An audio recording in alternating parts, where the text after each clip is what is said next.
of today's lecture, or again we will start with certain announcements, and then today we will try to cover linear constant coefficient difference equations का topic as much as we can, and we are assuming कि हम जो है वो convolution जो है वो हम कर चुके हैं, and then I am assuming कि आप लोग जो है वो मैडम वाला लेक्चर देख चुके हैं.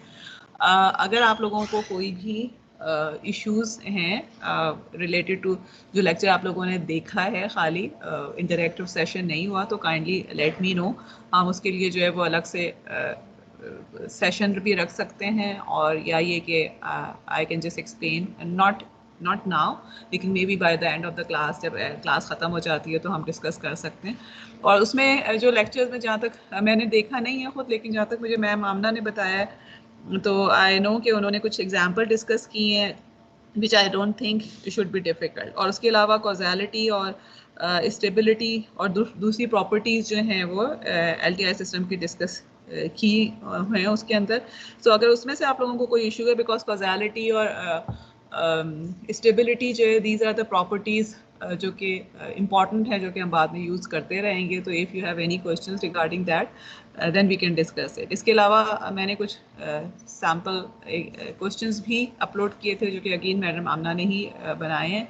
सो आई वुड एडवाइस कि आप उसको सॉल्व करने की कोशिश करें, और अगर कोई इशू आता है तो then you can discuss with me और मैम आमना ऑल्सो, जो है कि सोल्यूशन किस तरह से हो सकता है.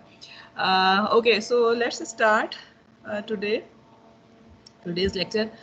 अच्छा, आप लोगों की अटेंडेंस 3 वीक्स की जो है अभी इस क्लास से पहले की जो है वो मैंने AMS पे अपलोड कर दी है. और जिस तरह पहले भी हमने डिस्कस किया था, it is uploaded based upon the fact कि आप लोगों ने अपने नोट्स जो है वो अपलोड किए हैं कि नहीं किए. अटेंडेंस मैंने हर वीक के नोट्स की बेसिस पे उस वीक के तीनों लेक्चर्स की अटेंडेंस अपलोड की है और प्रेजेंट लगाया आप लोगों को. और इन केस आप में से किसी ने अपलोड नहीं किया हुआ lecture due to any reason, मुझे लगता है कि मेरे पास एक दो इस तरह की ईमेल्स आई थी कि जिसमें स्टूडेंट्स ने ये कहा था कि हमारा डिले हो गया है और उसके बाद हम सबमिट नहीं कर पाए टाइम पे, और आपने लेट भेजा था. तो उस केस में I will check and I will most probably upload attendance on the basis of whatever you have sent me.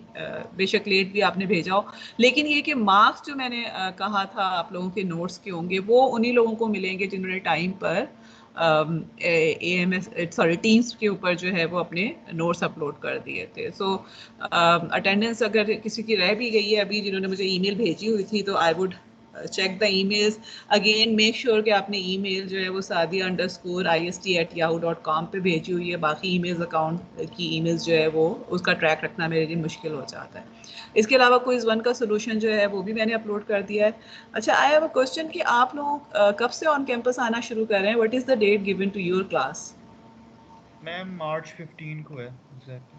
8 से, ओके, ठीक है. 15 तो से. इसका मतलब है कि 8 वाला जो वीक है 15 फिर उसमें से इंशाल्लाह, सॉरी 15th मार्च में 15 से, ओके सॉरी, ओके, ठीक है. तो इसका मतलब है कि मिड मार्च के बाद जो है वो आप लोगों की क्लासेस इंशाल्लाह ऑन कैंपस शुरू होंगी. तो ये जो आप लोगों के ये वाले मार्क्स हैं जो कि अटेंडेंस या मार्क्स लग रहे हैं based upon the lectures that you are uploading, तो I will have to revisit. Attendance तो ज़ाहिर है फिर आपकी क्लास में ही लगा करेगी, लेकिन जो मार्क्स हैं आई विल सी कि मैं आप लोगों के अपलोड करवाती रहूँगी, या ये कि हो सकता है ये मार्क्स जो फर्दर हैं, वैसे भी मेरा ख्याल है मैंने इसके मार्क्स शायद बहुत ज़्यादा रखे भी नहीं थे, लेकिन maybe I will redistribute it in some other topics, because इसका मकसद सिर्फ और सिर्फ ये था कि आप लोग वीडियो लेक्चर्स को अटेंड कर लिया करें अगर आप क्लास नहीं भी अटेंड कर रहे हैं.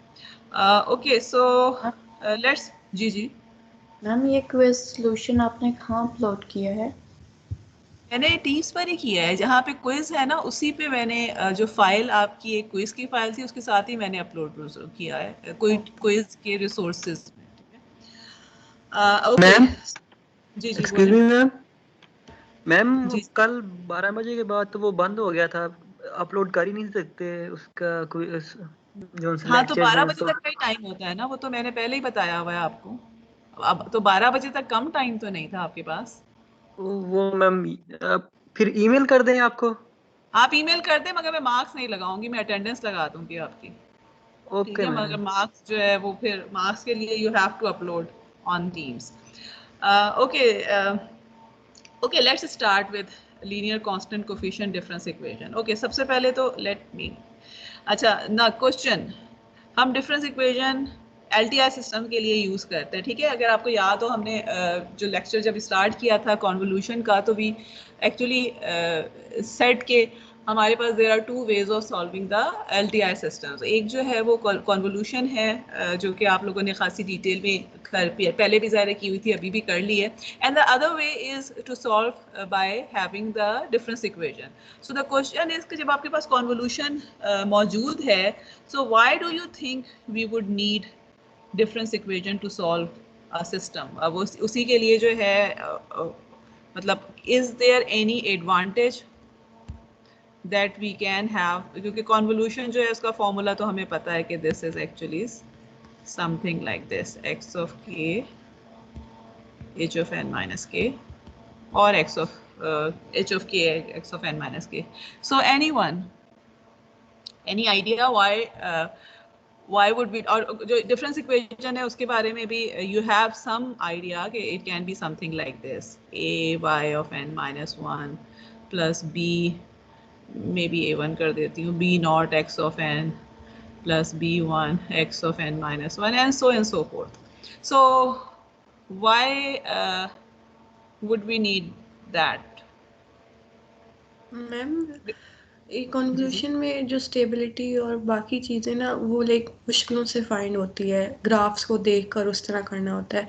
डिफरेंस इक्वेशन में ये होता है कि हमें हमें मैथमेटिकली फॉर्म मिल जाती है और एंड में हम इजीली लाइक पोल्स और वो बनाकर हम लोग फाइंड कर सकते हैं। ओके, लेकिन वो ठीक है, that is actually one of the reason जो कि आपके जहन में आ सकता है, लेकिन डिफरेंस इक्वेशन में भी पोज और जीरोस तो फिर आप जी में जाके करते हैं ना, वो तो फिर आप डिफरेंट डोमेन में जाके कर रहे होते हैं, because even for from the difference equation directly जो है वो पोज और जीरोस ड्रॉ करना इज नॉट दैट ईजी। ठीक है, okay, so that may be one of the reasons कि आपके पास स्टेबिलिटी वगैरह अगर आपने चेक करनी है तो आप अगर प्लॉट कर लेते हैं पोज एंड जीरोस तो डेफिनेटली उस स्टेबिलिटी। आप लोगों ने जी ट्रांसफॉर्म पढ़ा हुआ है क्या सिग्नल सिस्टम में? No ma'am. ओह अच्छा, एनीवे, लेकिन आप लोगों ने लैप्लास पढ़ा हुआ है, सो यू वुड नो कि स्टेबिलिटी वगैरह को चेक करना है, स्टेबिलिटी कॉजालिटी जो है लैप्लास के थ्रू कंटिन्यूस डोमेन में आसान होता है, तो ज़ाहिर है डिस्क्रीट डोमेन में भी देयर इज समथिंग इक्विवेलेंट, जो कि हम अगले वीक से इंशाल्लाह शुरू करेंगे, हो सकता है इसी वीक में शुरू कर दें। Okay, so one reason can be this thing, any other reason that is coming to anyone's mind? आप लोगों ने डिफरेंस इक्वेशन तो थोड़ी बहुत की हुई है, राइट? मैम कॉन्वोल्यूशन मुश्किल होती है वैसे करना। कॉन्वोल्यूशन मुश्किल होती है, ओके गुड। और okay so actually the thing is के पहली बात तो ये कि डिफरेंस इक्वेशन ये याद रखें कि difference equation is the method that is not always possible for all the LTI systems. ठीक है, only आपके पास there would be certain sub classes of system जिसमें हम इनपुट और आउटपुट को भी डिफरेंस इक्वेशन की फॉर्म में रिप्रेजेंट कर पाएं। ठीक है, और उनके लिए जो है हम ये इसको सॉल्व करते हैं, बट लेट्स अस्यूम कि अभी जो हम बात कर रहे हैं we are talking about the systems के जो कि सॉल्वेबल हैं, and they can be solve through convolution also, and they can be solve through difference equation also.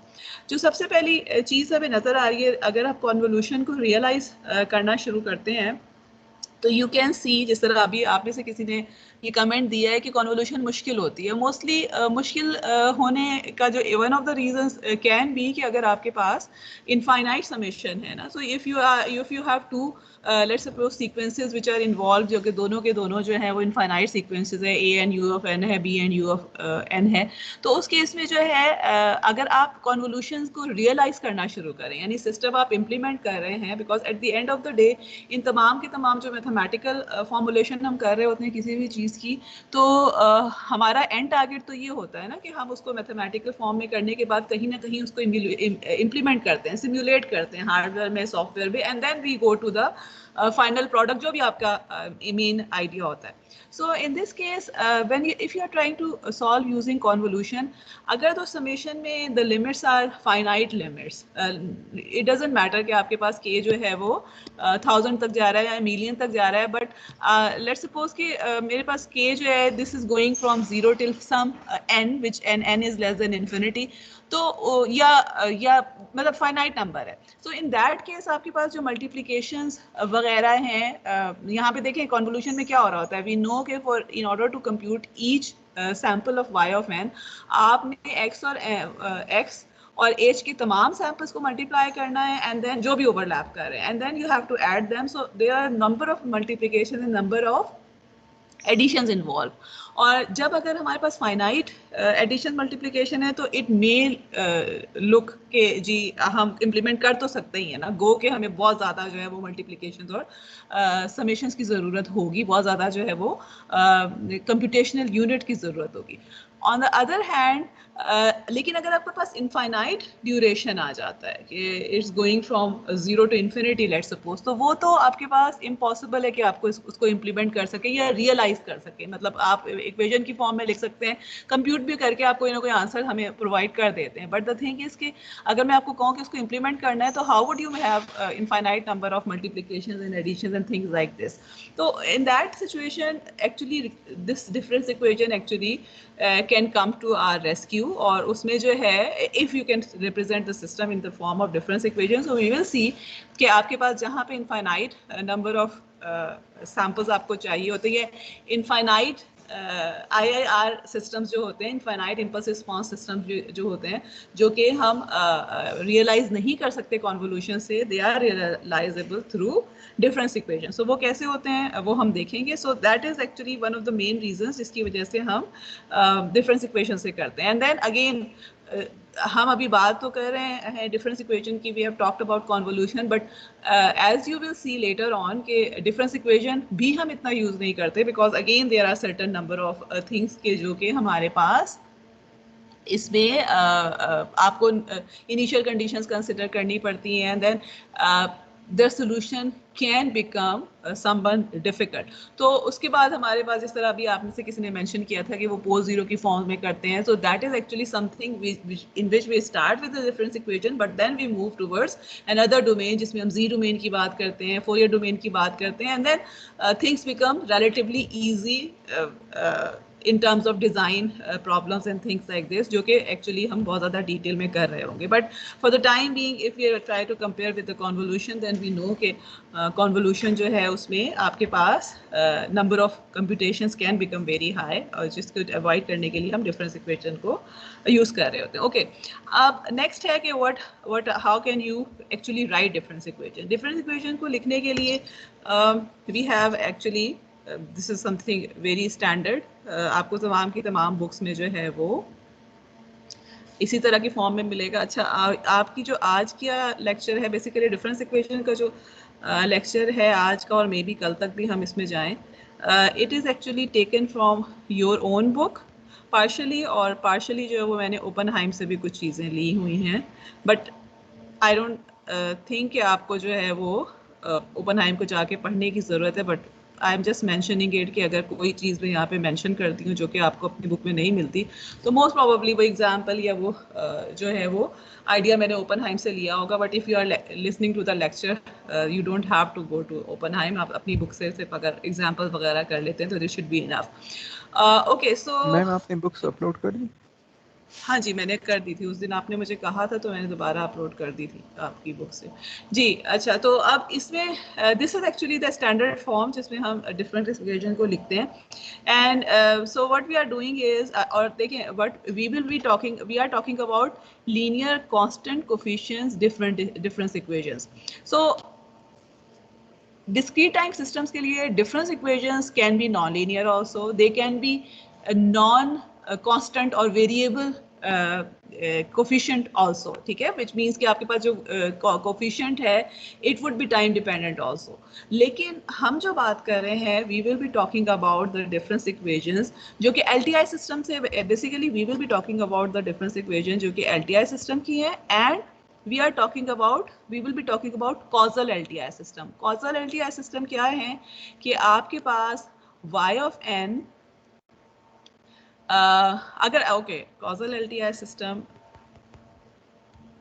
Means कि अगर आपके पास x of n is 0 for n less than 0, then your y of n will also be 0 for n less than 0. ठीक है, या अगर इसको 0 को मैं किसी n नॉट पे कर देती हूँ, मतलब इट्स नॉट नेसेसरी कि मेरा टाइम n से स्टार्ट हो रहा है, but what we are saying is कि आपके पास अगर x किसी एक टाइम पॉइंट से पहले 0 है तो y भी उससे पहले 0 हो जाएगा. ठीक है, एंड दीज आर कॉजल में. वैसे तो आपने कंडीशन वहाँ पे with reference to impulse response पढ़ी होगी. क्या कंडीशन होती है कॉजल की, कौन बताएगा मुझे? अगर आप इम्पल्स रिस्पॉन्स के टर्म में बात करते हैं तो what is the condition that has to be met for impulse response in order for the system to be causal? जी, आप लोगों ने लेक्चर देखा है ना मैम आमना वाला? नहीं? Okay, what should जी, तो what is the condition for h of n for the system to be? h of n 0 है वो तब होगा जब n less than 0 होगा. h of n has to be 0 for n less than 0 for causal LTI system. ठीक है, ये हम बात कर रहे हैं if we are talking about causality. We need to check अगर impulse response आपको सिस्टम का मिला हुआ है तो you need to check के impulse response जो है वो 0 होना चाहिए for n less than 0. ठीक है, and then if you have input and output and your input is starting at a certain point, the output must start from the same point, and this actually we can get directly from this condition also. Basically most probably मैं आप लोगों को जो है ये assignment का question दूंगी कि how is this condition true for causal system, but for the time being हमने ये चीज़ याद रखनी है कि अगर हम causal system की बात कर रहे हैं तो what we are saying is कि अगर आपके पास किसी एक point से input start हो रहा है, यानी n equal to n naught से अगर input start हो रहा होगा उससे पहले जो है वो उसका 0 होगा, unless and until के आपके पास जो है वो सिस्टम में कोई मेमोरी है, इनिशियल कंडीशंस हैं वो खैर हम मगर कंप्यूटेशन जो है आपके y की जो है वो वहाँ से स्टार्ट हो रही होगी. Okay, so this is generic form of difference equation, और इसमें इस डिफरेंस इक्वेशन में वी कॉल n क्या है? n is the number of previous outputs, जो कि यानी आउटपुट के ऊपर जो टर्म्स हैं उसकी जो समेशन लगी हुई है. n is called order of the difference equation और ऑर्डर ऑफ द सिस्टम, कि आपके पास जो है वो first order second order depending upon के n कहाँ तक जा रहा है.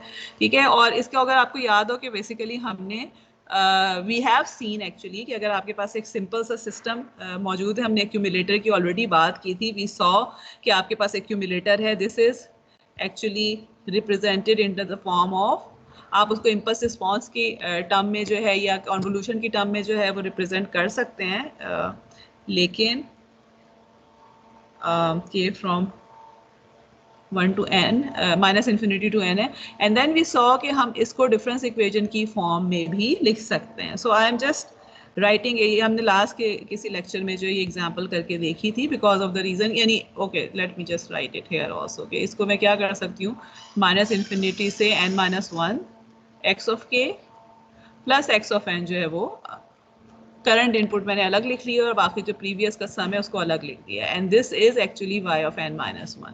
So what we are looking from here is कि आपके पास अगर समेशन की या कॉन्वोल्यूशन की फॉर्म में हो तो वहाँ से आप डिफरेंस इक्वेशन निकाल सकते हैं बेस्ड अपॉन के आपको जो है वो सम आपको you need to figure out के what can be the relationship between input and output अगर आप डिफरेंस इक्वेशन की बात कर रहे हैं. Okay, most of the cases में जब हम डिफरेंस इक्वेशन लिखते हैं, this is a generic form of difference equation जो मैंने यहाँ पर आपको शो की हुई है, लेकिन आपको अक्सर बुक्स में, बिकॉज देखें what we are concerned with और what we want to compute is always the current output y of n. So in case of difference equation also we mostly write the equation in terms of in such a way कि y of n को हम एक side पे ले लेते हैं और बाकी तमाम की तमाम टर्म्स जो हैं उनको दूसरी साइड पे ले जाते हैं, या in other words what let me just so what I am trying to say here is कि a naught y of n और इसको मैं फिर लिख सकती हूँ k from 1 to n a k y of n minus k is equal to m from 0 to capital M b m x of n minus m. ठीक है, and then I will take everything except y of n on the other side. So I will have, अगर आवाज नहीं आएगी तो ठीक है. Okay, so this is 1 over a naught k from 1 to n a k y of n minus k plus m from 0 to m b m x of n minus m. Okay, most of the time you will see के आप ma'am, ये second term के साथ भी तो -1 over not होगा ना? हाँ जी, एक मिनट, आपके पास हाँ जी होगा, सबके साथ होगा. ठीक है, सो एक्चुअली मैंने जो है वो यहाँ पर भी हाँ जी होगा, और मैंने जो यहाँ नोट्स में भी इसको सही कर लीजिएगा. Thank you. मेरा ख्याल है मैंने आगे ये मेंशन किया हुआ है, लेकिन यहाँ पर जो है somehow I have actually forgotten this parenthesis. Okay, so now this equation जो कि मैंने यहाँ पर लिखी है, if you pay attention to this equation, you can see के okay, let me clear also, ये ऊपर वाली मैं हटा देती हूँ so that only this one is visible. What you can see from here is कि हमारे आपके पास there are two parts of this equation. एक जो है वो this part which depends upon the previous values of y, and this is the part that is dependent upon the current and the previous values of the inputs. ये दोनों जो parts हैं they have actually significant contribution to overall y of n, and इनकी वजह से the system responses change. सबसे पहले तो let me just डिफाइन के इनको कहते क्या हैं. दिस पार्ट, जिसमें जो पार्ट हमारे पास पहला वाला आ रहा है, that is actually called auto regressive part. आपको अगेन, क्योंकि ये मुझे नहीं पता कि आपकी अपनी टेक्स्ट बुक में इसको ऑटो रिग्रेसिव का वर्ड यूज हुआ है कि नहीं, लेकिन ये कि you will see this word most of the time in literature. So I just want you to know कि auto regressive अगर reference equation में word आ रहा है तो what does it mean, and this is called moving average part. ठीक है, so overall जो है इस तरह का मॉडल ना, आर्मा मॉडल का वर्ड आप सुनेंगे, सो दैट मीन्स कि auto regressive and moving average, which simply means कि आपके पास इस तरह का सिस्टम है जो कि इस तरह के फॉर्म में रिप्रेजेंट किया हुआ है. अच्छा, what is the characteristic of the auto regressive part, that this is actually recursive, and obviously बात है अगर एक रिकर्सिव है तो दूसरा जो है वो नॉन रिकर्सिव होगा. Can anyone tell me what does it mean by recursive, और what is the difference between recursive and non recursive? और ओके, अगर आपने नई वर्ड सुना हुआ तो वो भी मुझे बता दें, then I can just explain, और अगर सुना हुआ है तो फिर मुझे डिफरेंस बता दें. नहीं सुना हुआ? ओके ओके, रिकर्सिव पार्ट जो है वो बेसिकली हम उस पार्ट को कहते हैं इस केस में जिसको हम रिकर्सिवली, रिकर्सिव का मतलब है कि आप बार बार जो है रिपीटेशन से काइंड ऑफ उसको जो है वो कंप्यूट कर रहे हैं, और रिकर्सिव पार्ट जो है वो हम उस पार्ट को कह रहे हैं जिसमें आप आउटपुट की ही वैल्यूज जो हैं प्रीवियस ले रहे हैं in order to compute the current value of the output. ठीक है, और this is actually standard definition for the case of linear constant coefficient difference equations. जब भी हम बात कर रहे होते हैं, अगर किसी कहीं पे भी ये मेंशन हुआ है कि recursive part of the system है, इट मीन्स कि that part of the system would involve the computation from the previous values of the output, and in order to compute the recursive part, most of the time you would need the initial conditions also. चलें, आप मुझे बताएं initial conditions क्या होती हैं? What are the initial और auxiliary condition का word भी इनके लिए use हो रहा होता है. So what are they?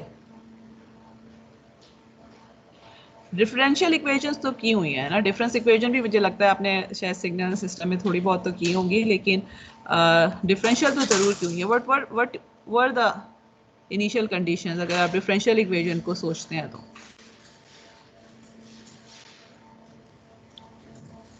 Ji anyone, चलें गैस कर लें, इट्स ओके अगर नहीं भी पता तो you can always guess. Ma'am अगर सिस्टम नहीं चल रहा तो तब उसकी जो भी आउटपुट होगी उसको. Okay, so in a way your definition is right.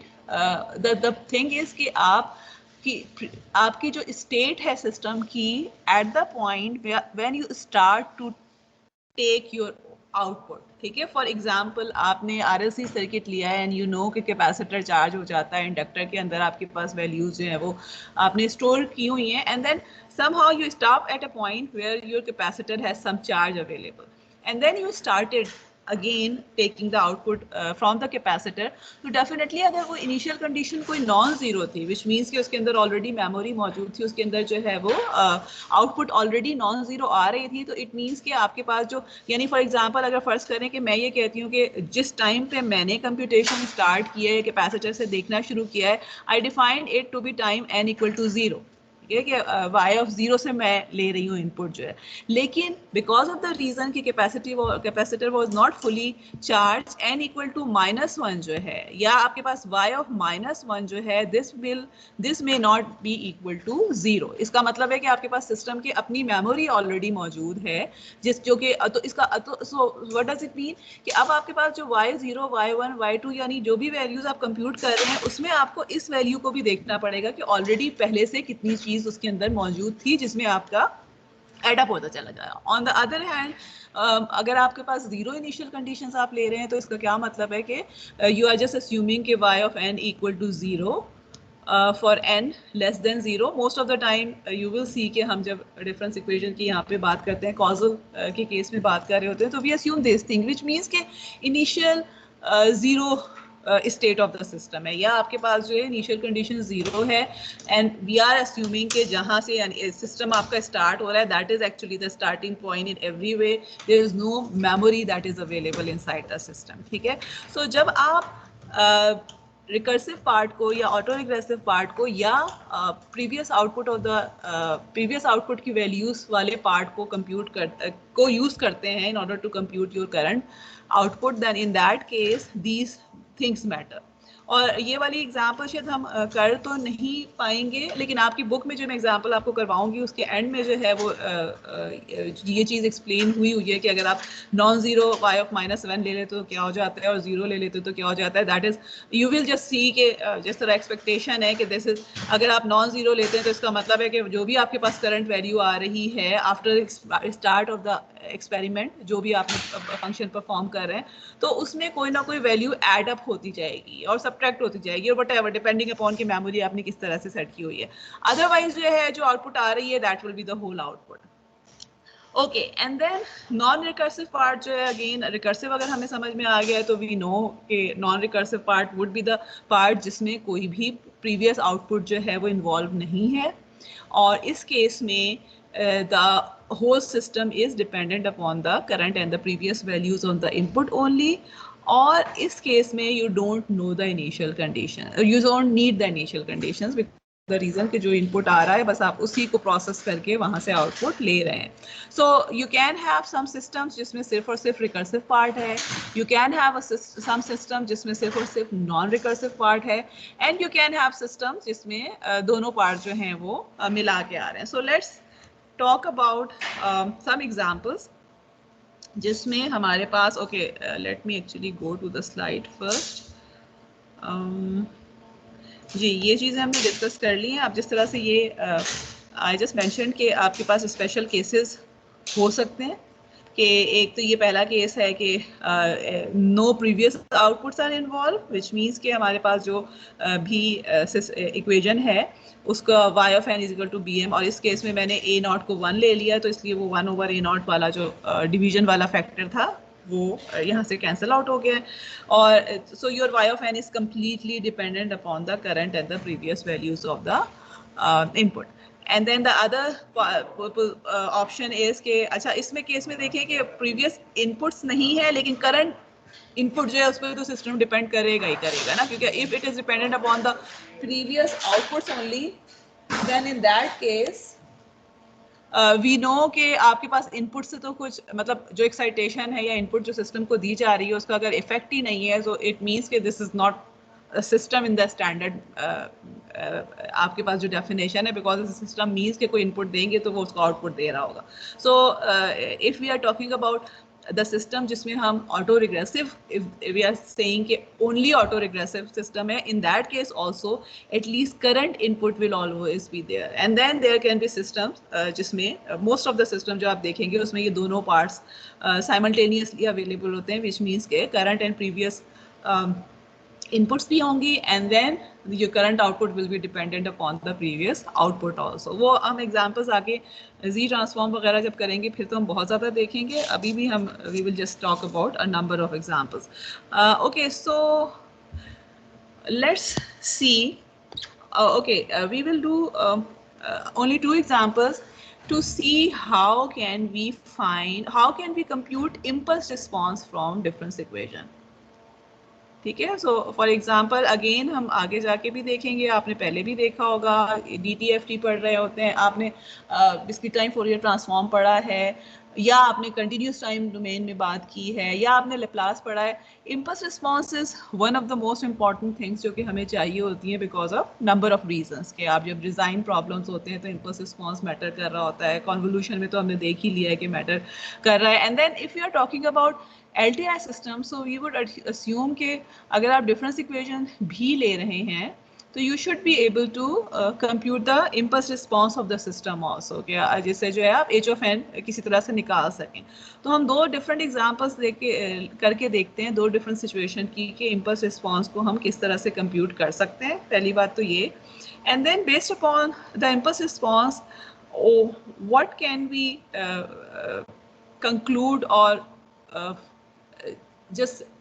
conclude about the way the system will respond, कि स्टेबल होगा कि नहीं होगा, और इस तरह की जो चीज़ें. कॉजल तो हम ऑलरेडी अस्यूम कर रहे हैं कि हम कॉजल सिस्टम्स की बात कर रहे हैं, लेकिन स्टेबिलिटी वगैरह जो है वो हम किस तरह कर सकते हैं. सो let me start with again पहले सिस्टम की जो मैं बात करती हूँ, मैं 2 जो सिनेरियोज हम डिस्कस करेंगे, एक हम ऑटो रिग्रेसिव को करेंगे और दूसरा हम मूविंग एवरेज वाला करेंगे. And then we will actually just discuss कि अगर दोनों का कॉम्बिनेशन हो तो उसमें सिचुएशन क्या हो रही होती है.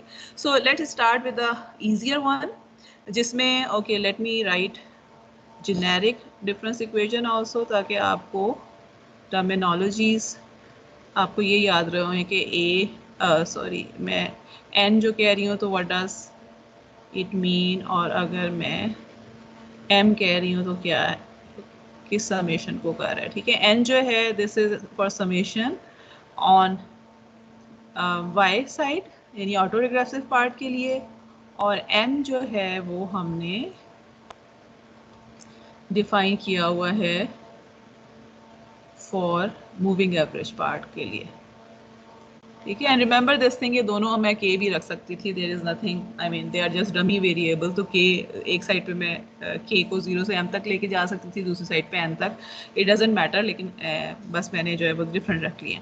ओके, सो फर्स्ट सिचुएशन जो हम करेंगे that is very simple. We will assume कि हमारे पास n = 0 है. ठीक है, और a0 को हमने 0 नहीं लिया. अब n = 0 का क्या मतलब होगा, कौन मुझे बताएगा? Would it be auto regressive or moving average? Auto regressive. Auto regressive हो जाएगा. ओके, n = 0 का क्या मतलब है? कौन सी साइड वाली टर्म्स जो हैं वो आपके पास? ओके, n = 0 का क्या मतलब है? What will this become? इसको मैं कैसे लिखूं? अगर n को 0 लिखने का क्या मतलब है? समेशन k 0 to 0 हो जाएगा. ठीक है, so what will it become? 0 to 0 का क्या मतलब है? अगर मैं इसको ओपन करती हूँ जी, a0 y of n, right? Yes ma'am. And then इस साइड पे तो मैंने कुछ भी नहीं टच किया, so it will remain the same. Now can anyone answer my question? It's moving average ma'am. It is moving average. Okay, so and I am assuming कि y of n is not equal to 1. सो इसका मतलब क्या है कि मेरे पास जो equation बनेगी it will be something like this. ठीक है, y of n is equal to summation में 1 over a नॉट को बाहर भी रख सकती हूँ because it is not dependent on m. 0 to m bm x of n minus m. ठीक है, अब okay, so this is simplest moving average part. ठीक है, अब मुझे आप में से कोई बताए कि if I want to find the impulse response of this system, क्या करूं मैं? मैम इनपुट पे इम्पल्स दे दें. Okay, good. So I should write it as 1 over m from 0 to m delta, okay, bm delta n minus m, and this will become h of n. Agreed? ये सारों को yes ma'am. ठीक है.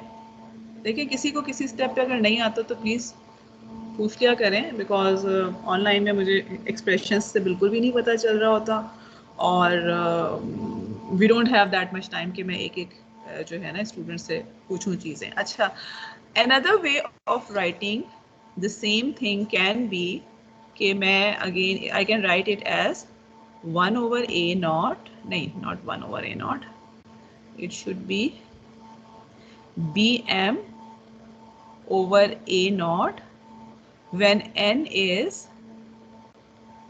is between 0 and m, capital M. ठीक है, क्योंकि deltas है ना, तो अब आपके पास अगर मैं इसको ओपन करती हूँ तो क्या हो जाएगा, आपके पास b of 0 will be multiplied by delta n, b of 1 will be multiplied by delta of n minus 1. तो n minus 1 डेल्टा का क्या मतलब है कि delta at n equal to 1. So b of 1 भी आ जाएगा, b of 2 भी. आपके पास जो समेशन में वो तमाम के तमाम इम्पल्सेस आते जाएंगे जो कि m तक जा रही होंगी. ठीक है, इसको ओपन करके देखिएगा and if you have any confusion we can discuss. लेकिन मुझे लगता है कि हमने ये चीज़ जो है वो ऑलरेडी पहले discuss. This is actually just writing impulse की फॉर्म में जो है वो हमने सीक्वेंस को लिखा हुआ है. m लेंथ का सीक्वेंस है, 0 से लेकर m तक जा रहा है, हमने इम्पल्स के फॉर्म में लिखा हुआ है. And every impulse is actually multiplied by some b of m which is the weighting factor. तो इसको हम इस तरह भी लिख सकते हैं डेल्टा की फॉर्म में भी, और इसको हम इस तरह से भी लिख सकते हैं इन क्लोज फॉर्म जो सोल्यूशन है. Now my question is let me,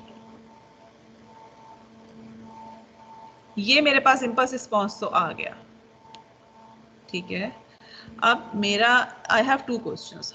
first of all, is it an impulse response of an FIR system, यानी फाइनाइट इम्पल्स रिस्पॉन्स है या इनफाइनाइट इम्पल्स रिस्पॉन्स है? ये तो देखना बहुत आसान है यहाँ से.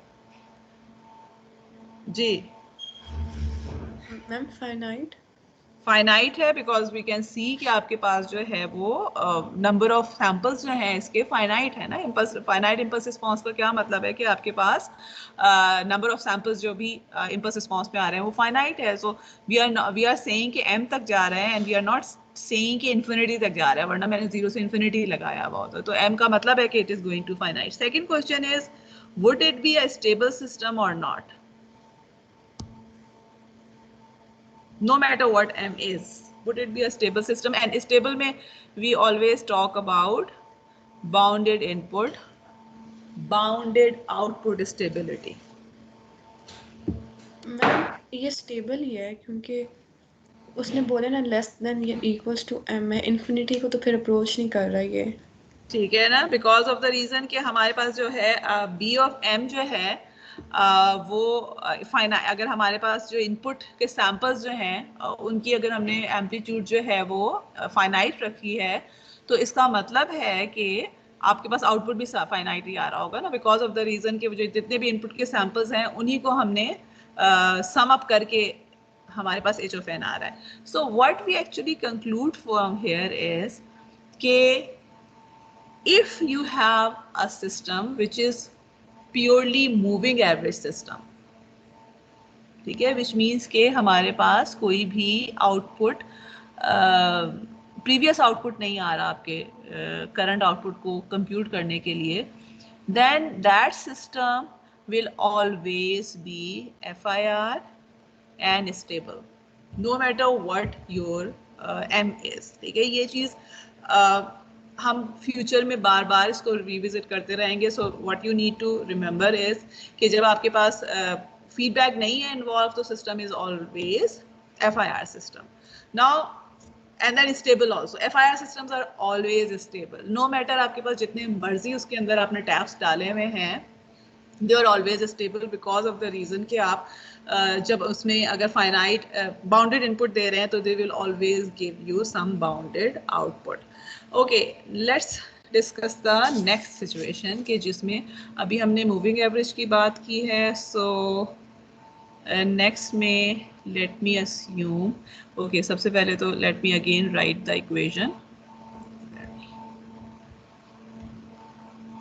Okay, so the general equation is k from 0 to m a k y of n minus k is bm x of n minus m. ठीक है, n minus m. Okay, bracket close नहीं हो रही बट इट्स ओके. अच्छा, now let's suppose कि अब जो second scenario I am assuming is the case when I am taking m to be 0, b naught को मैं 1 ले रही हूँ, and then in order to make the things a bit easier I am just talking about a system जिसमें मैं a1 को minus a ले रही हूँ. a can be any constant and I am assuming कि बाकी ai जो हैं वो zeros हैं. ठीक है, अब ये इक्वेशन क्या बन जाएगी? So what I am doing is, okay, ये it is going till n.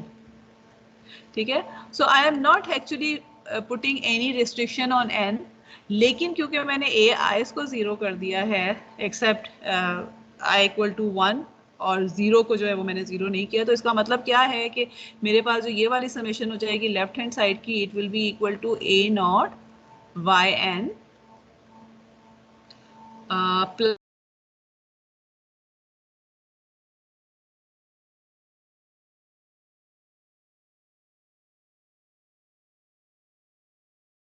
Ma'am आपकी आवाज़ नहीं आ रही.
Okay ji, can you hear me now?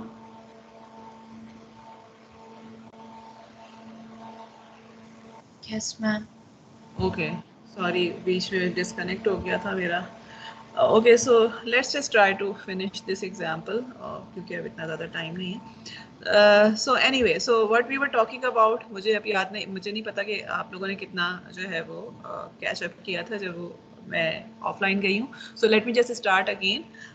जो सेकंड एग्जांपल है उसमें हम क्या अस्यूम कर रहे हैं कि we are assuming that m equal to 0 which means कि हम सिर्फ और सिर्फ करंट इनपुट की वैल्यू जो है उसको ले रहे हैं. We are also assuming v not equal to 1. इसका मतलब है कि जो इसके साथ मल्टीप्लिकेशन हो रही थी b not x of n को, उसको भी हमने 1 कर दिया. एक और जो चीज़ मैंने यहाँ नहीं लिखी है which I will assume is के a not equal to 1 also.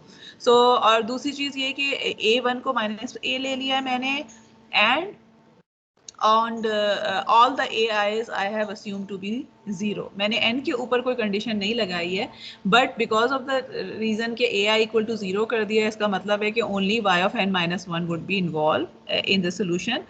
और a नॉट को भी मैंने 1 ले लिया, so it will be something like this. ठीक है. और ये जो फाइनल इक्वेशन मेरे पास आ जाएगी जिसको मैंने सॉल्व करना है, that will be y of n minus a y of n minus 1 would be equal to x of n, which is a very very simple equation. लेकिन हम क्योंकि सिर्फ आइडिया लेना चाह रहे हैं कि how would we solve,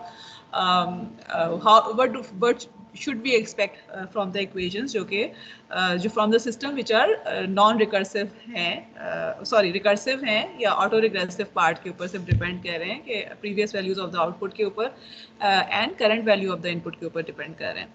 अच्छा, इस केस में again the थिंग इज कि I want to find impulse response. ठीक है. और जिस तरह से अभी हमने पहले भी स्टैब्लिश किया था कि इम्पल्स रिस्पॉन्स के लिए what should we do, we should actually take x of n to be equal to delta of n, and then I can take it delta of n भी ले लें तो इट शुड बी ओके, लेकिन k times delta of n अगर हम ले लें where k is a constant, तो that is also okay. I am just saying कि जो डेल्टा है उसको मैंने एक किसी नंबर से मल्टीप्लाई कर दिया, बट इट इज़ ओके. अगर आप उसको डेल्टा खाली करके भी अस्यूम कर सकते हैं, it won't actually change the result. But in that case what would happen कि अगर मैं इसको k टाइम डेल्टा n ले लेती हूँ तो मेरे पास जो आउटपुट है that would be equal to h of n. y of n जो है इस केस में h ऑफ n हो जाएगा because that will be giving us the impulse response of the system. So what I can write here is I can write it as h of n.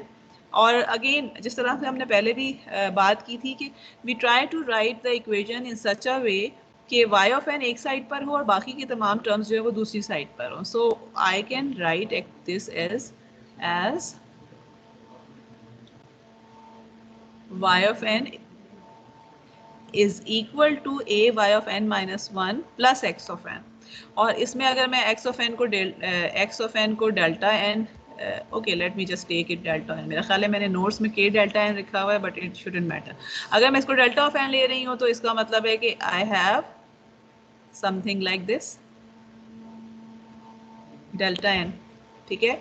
और I am assuming that initial conditions are 0, which means कि y of minus 1 is 0 और y of n is 0 for n less than 0 और इस h of n is 0 for n less than 0. ठीक है. अब लेकिन देखिए, अब I need to find the equation for the impulse response. लेकिन जो ये इक्वेशन मेरे पास है, इस इक्वेशन में तो मेरे पास h of n भी और h of n minus 1 भी है. So I just want to have an equation for h of n because of the reason कि अगर h of n minus 1 है, I don't even know कि h of n है क्या, तो उससे आप जो है वो impulse response जो है वो बेसिकली कंप्यूट नहीं कर सकते बिकॉज ऑफ द रीजन कि आपको h of n minus 1 चाहिए. अगर h of n minus 1 आप लेते हैं तो उसकी टर्म में जो h of n minus 2 चाहिए होगा. इस तरह की सिचुएशन में जब आपके पास रिकर्सिव पार्ट आ जाता है तो हम इसको recursively solve, one of the ways to solve this to find the impulse response can be to solve is recursively. और recursively में हम क्या करते हैं कि we will start with okay, let me just make some more room. जी, हम start क्या करते हैं, we will start with n equal to 0. ठीक है. अब n equal to 0 का क्या मतलब है, मेरे पास h of 0, I am just trying to find recursively जो है वो solve करके by starting from n equal to 0 I am trying to figure out कि h जो है वो किस तरह से प्रोग्रेस कर रहा होगा, and then I will find a close form solution of n और close form equation for n के n जो है वो कॉम्पैक्ट फॉर्म में किस तरह h ऑफ n के किस तरह से लिखा जा सकता है. सो यहाँ पे तो सिंपली मैंने I am just writing delta of 0 आ जाएगा. ठीक है, अब h of -1 would be 0 because of the reason कि हमने ये कहा है कि 0 इनिशियल कंडीशन हैं, या what we are saying is के h of n causal system है, तो वी नो कि h of n would be 0 for n less than 0 के लिए. So this term would become 0 and are h of 0. अच्छा, ये क्या बन जाएगी, ये वाली टर्म क्या हो जाएगी, कौन बताएगा मुझे? h ऑफ -1 के साथ तो मल्टीप्लाई 1 हो जाएगी. ठीक है, so h of 0 will be equal to 1. For n equal to 1 what will be the equation? h of 1 equal to a times h of 0 plus delta 1. ठीक है, अब h ऑफ 0 की जगह मैं उसकी वैल्यू लगा सकती हूँ. So it will become a plus what would be this value?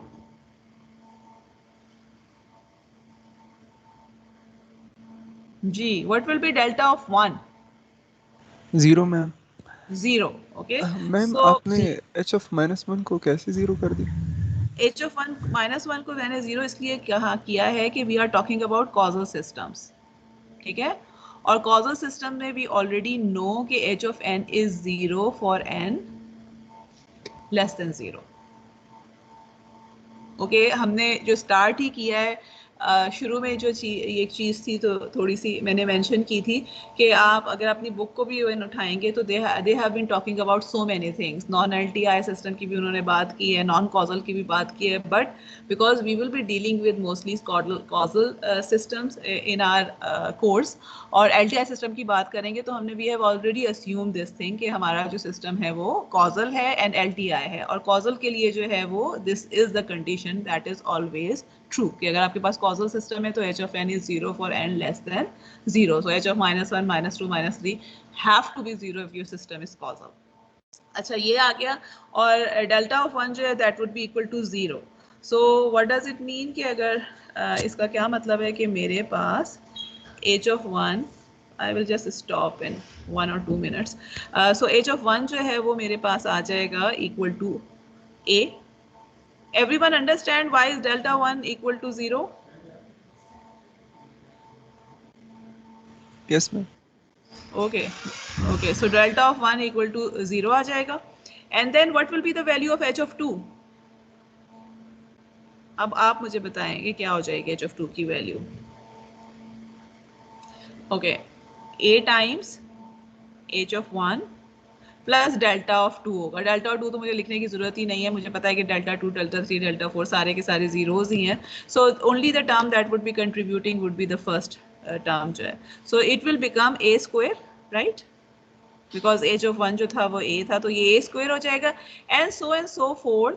I know कि जब मैं इसको n अगर लिखती हूँ तो मेरे पास h of n will be equal to a raised to the power n, and I know कि this is true only for n greater than or equal to 0 because of the reason कि हमने causal system की बात की थी, and causal system में we actually again saw in the beginning कि अगर आपके पास x जो है x of n is 0 for l less than 0, जो कि हमने डेल्टा लिया हुआ है तो इसका मतलब है कि this is 0 for less than 0, then y of n will also be 0 for n less than 0. तो अगर हमारे पास x of n हमने डेल्टा लिया था तो इस केस में y of n is h of n.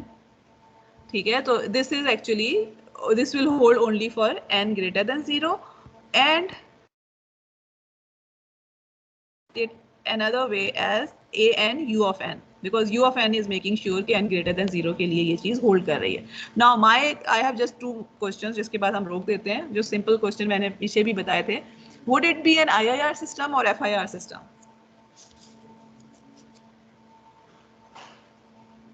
IIR में. मैम IIR नजर आ रहा है, आपके पास इनफाइनाइट सैंपल्स जा रहे हैं. ठीक है, okay. Next question, would it be a stable और नॉन स्टेबल सिस्टम? ओके, अच्छा, स्टेबिलिटी की condition late me right it. Non stable है इसमें. ओके, मैम नॉन स्टेबल है, स्टेबल है. This is actually a tricky question. Ma'am it depends on A. It depends on A.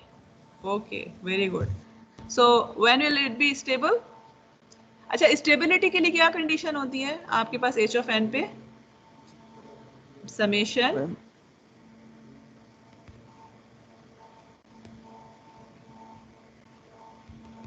This thing, ठीक है, कि आपके पास जितने भी आपने इम्पल्स रिस्पॉन्सेज लिए हुए हैं, जितने भी सैंपल्स हैं इम्पल्स रिस्पॉन्स में, जब उसको आप एड अप कर रहे हैं, they need to be, magnitude को एड अप कर रहे हैं, ठीक है, साइन हम नहीं कर रहे, सिर्फ हम उसका मैग्नीट्यूड ले रहे हैं, तो वो एड अप होने के बाद they need to be less than infinity. अब यही क्वेश्चन जो है मुझे बताएं कि in what situation would it be stable and in what situation would it be causal, non stable.